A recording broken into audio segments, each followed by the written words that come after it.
You're watching World Insight with me, Tian Wei. Still to come on our program. The global tourist industry on life support. China's biggest online travel agency tells us about the shocks to the industry and also their efforts to make a difference right after this break.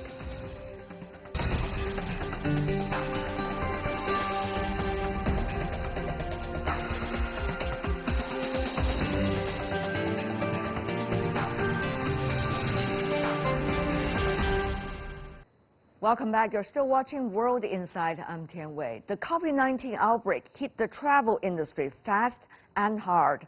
Though some tourist sites in China have reopened, transportation and service businesses are still facing an uphill battle. The Shanghai-based Ctrip.com, also known as Ctrip, is China's biggest online travel agency and the second largest in the world.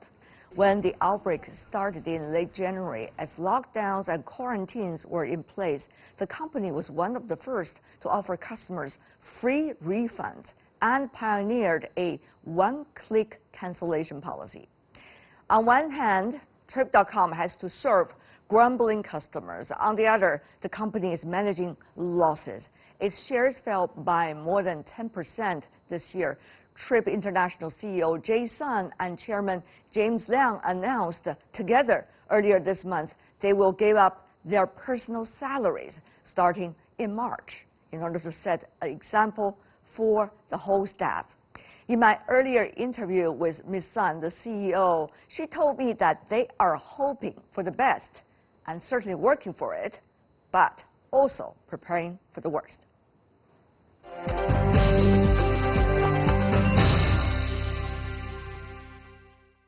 Now we are joined via Skype by Jane Sanjie, CEO of Trip.com Group. Jane, good to see you.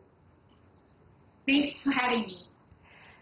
Since our last talk at Davos, World Economic Forum, things have been changing so much. So last week, you and also the chairman of Trip.com have claimed that both of you would have zero salary from March. Is that what you're going to do this month? Yes, we start with the top management. So both our founder and executive chairman, James, and myself voluntarily take zero pay starting from February. And our top management team also are voluntarily taking 50% pay cut to take the lead, preserve resources to make sure we can fight through the most challenging time to handle the crisis right now. Yeah. Things are becoming very difficult for all of us. But I guess for the trip industry and travel industry particularly, you are listed on the NASDAQ, Trip.com, as the largest platform online for trips and also travel bookings. So what about the latest stock market crash for you guys? Yeah, I think travel industry is hit the most during this challenging time. However, I think once the market resumes, we expect there are delayed demands and people will start to travel again once the virus is under control. For domestic travel, we are already taking the lead to make sure we initiate different promotion plans to encourage the industry players to take the lead and to make sure the recovery is underway. Jane, let's talk about the international market first, because Trip.com is supposed to operate all over the world. You're the largest, one of the largest in the world. So what about that? Because now we have got the news that the confirmed cases of COVID-19 outside China have already exceeded the number of that in China, which means globally it's a pandemic and it's very severe. What about the international business? Yeah, I think if we look at our business, about 65% of our business comes from the domestic travel market. For us, we saw the hit on the domestic market before our international market got the hit. Now, since the virus is well under control within domestic China, we expect domestic travel will recover before the international business as well.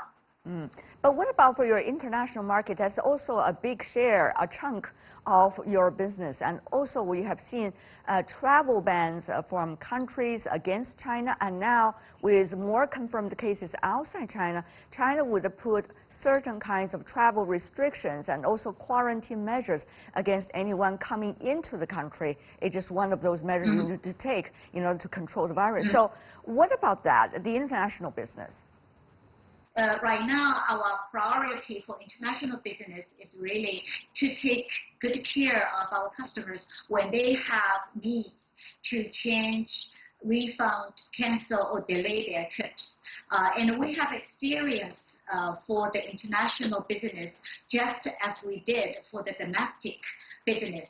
But our expectation is about if every country learn from what China has done, hopefully China took about 1 to 2 months to get the virus under control.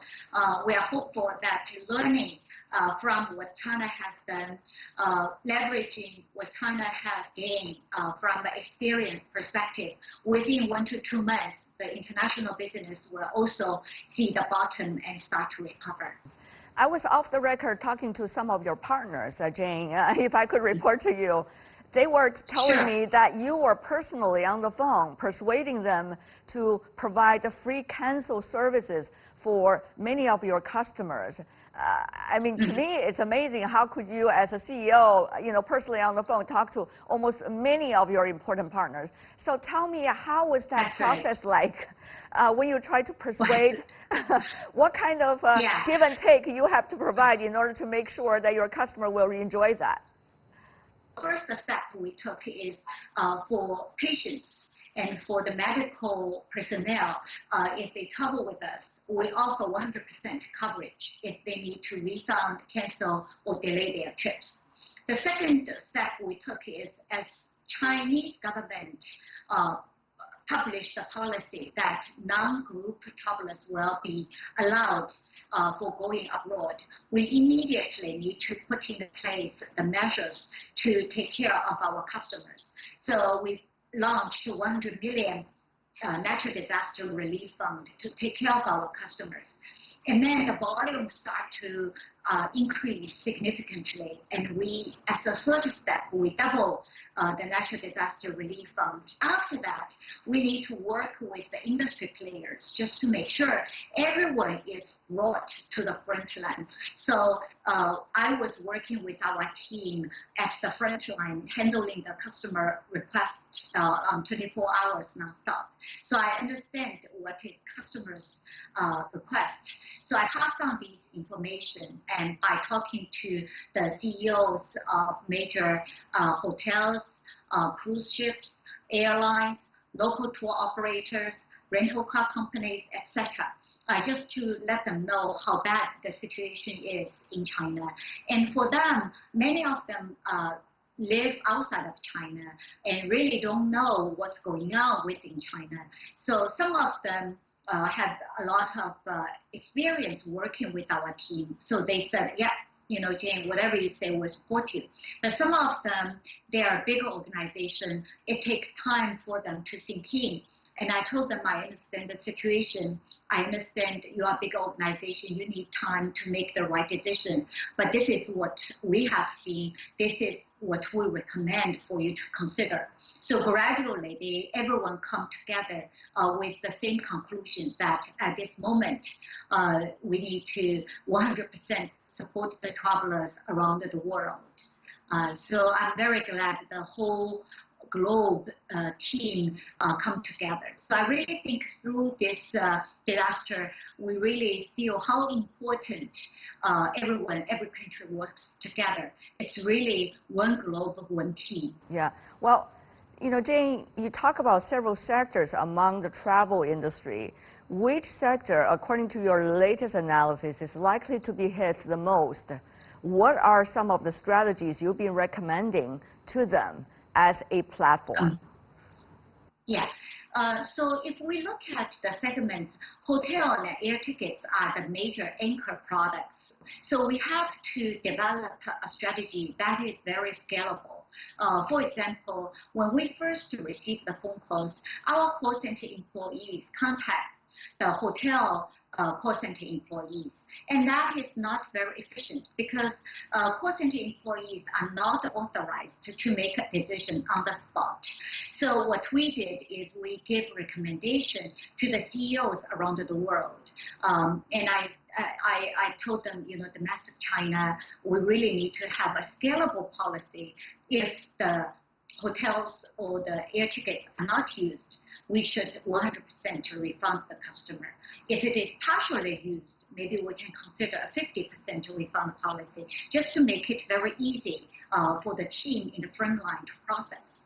And we have millions of customers waiting on the line. So gradually, I think in the global spaces, we have common methodology to develop a scalable API, to develop a scalable policy. So once the disaster hits, we can very quickly, efficiently handle the pressure from all fronts, from every country. Right. Now, when you think about the other countries, because now China was earlier in the fire, now almost coming out of fire, but still very cautiously. But on the other hand, the other economies, particularly Europe, now worse hit by the COVID-19. North America, also you see signs of that since last week. So Jane, with some of the things that you have developed together with your team and your partners around the world, be eligible and applicable for your partners to use in their own market, and when they are using on a scalable possibility with their customers? Yeah, I think the philosophy our team have used has always been be prepared for the worst, but hope for the best.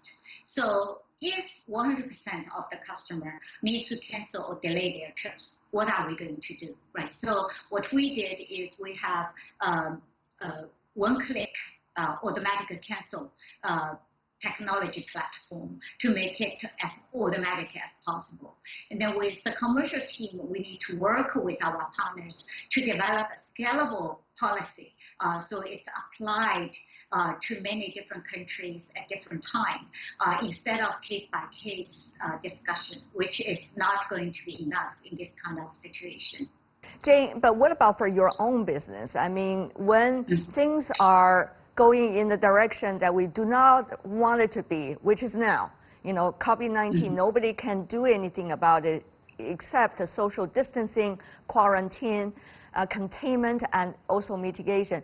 So what would you do in order to survive and probably survive in a better shape? And maybe not to have zero salaries all the time anymore, Jane. What about cash flow? What about consumer confidence? Tell me more about that. Yeah, so we need to do a couple of things. One is make the team as efficient as possible. So for example, there are lots of technology backlog in terms of project. When the business is very busy, we always focus on what drives the volume.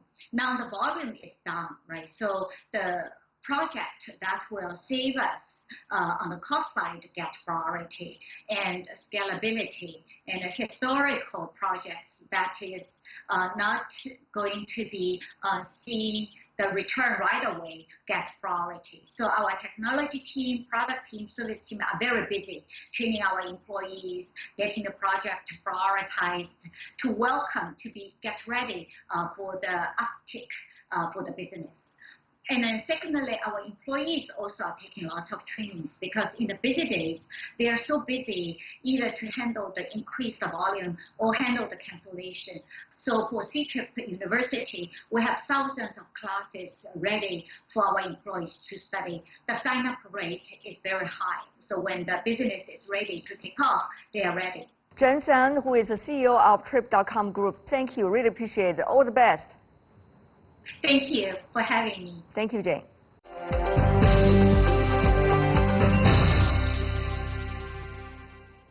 And that is all the time we have for today. If you'd like to see more, you can try to find us, World Insight CGTN, into your search engine, or check out our YouTube channel, our Twitter and Facebook accounts. From me, Tian Wei, and everyone on the World Insight team, thanks for watching. See you again tomorrow. Bye for now.